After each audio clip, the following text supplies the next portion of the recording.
I am here with the providers of JUVA Skin and Laser Center, and they're diligently working. But I just read this really interesting article about Maskne, so I came to pick their brains. Dr. Katz, what is Maskne?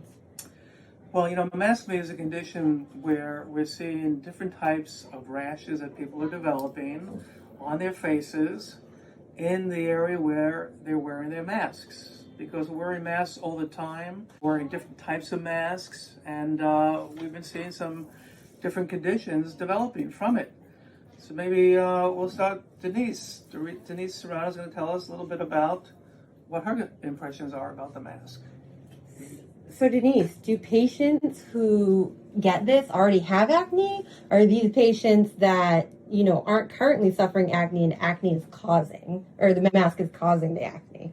It can go either way, really. If you already have acne, it might be exacerbated because there's a retention of oil and clogging of pores with the mask that you're putting over your face and the hot air that's getting trapped within the mask.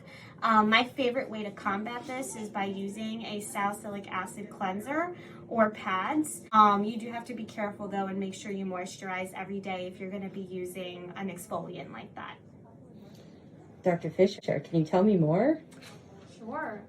So patients can see these rashes that are popping up from just wearing their mask for an extended period of time. So like Denisse said, a lot of it can be from clogging of the pores and the humidity. So we see, from the friction of the masks and even irritant contact dermatitis from the sweating or allergic contact dermatitis from the masks. So sometimes when, patients should be trying obviously some at-home solutions like salicylic acid. If they're not getting better, there might be something else going on, and that's what dermatologists are here for, to be able to see you and make sure you're being treated appropriately, and then we can help you alleviate your maskne and make you feel better. That's right. Don't always assume that it's acne. It could be a dermatitis, so don't self-diagnose. It's important to see a provider. Yeah, so in an instance where a gentleman came in, he was wearing this N95 mask. He was actually a male nurse at a hospital, and he developed an allergic reaction to the material in the mask. So in that instance, we can do allergy tests, we can do patch testing to figure out what component of that mask caused a reaction, and then he can wear a mask that doesn't have it. So there are definitely ways to deal with this. Ask me, we can solve the problem.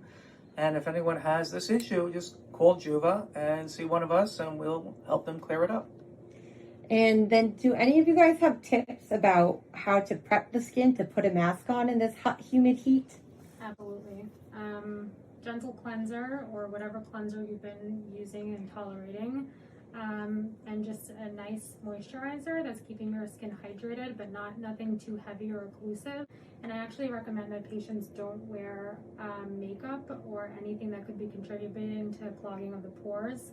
But you do want sunscreen because even these cloth masks, they are not 100% protective against the sun. So if you're going to be outdoors for an extended period of time, you still want to wear your sunscreen. And then just keep your skin clear of everything else. Wash your face as soon as you get home when you take your mask off, and keep your mask clean. So if you're using a cloth mask, launder it.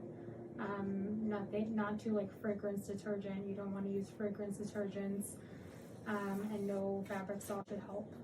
Yeah, try to limit the use of foundation, and if you are going to use foundation, look for the label non-comedogenic, which is acne causing.